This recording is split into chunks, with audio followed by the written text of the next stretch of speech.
Welcome to the Slop Farm. Enjoy the video. You need compatible devices on one Wi-Fi network. Do that first.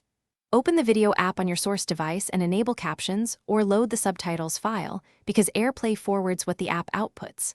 Once done, open Control Center on iPhone/iPad or use the menu bar on Mac, tap Screen Mirroring, and pick the Airplay device. You're starting the stream now. This step sends audio and video to the display. Subtitles must already be active in the source app to appear. Once streaming begins, you control subtitle track from the playback controls on your device because Airplay mirrors that state to the screen.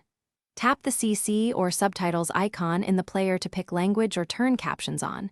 If you don't see it, make sure the app supports external tracks. Also, make sure iOS accessibility subtitles and captioning settings aren't forcing a different format. If you're using local, SRT or VTT files, use a player app that embeds them into the output before Airplay transmits. To finish, confirm captions remain enabled for the full playback and adjust font or size and accessibility if needed, because readability matters on TVs. If subtitles fail to appear, stop Airplay and reconnect, then toggle captions on again. This often forces the metadata to reflow.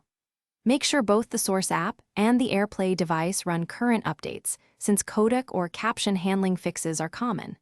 If problems persist, try playing the file directly on the target or use a wired connection as a fallback.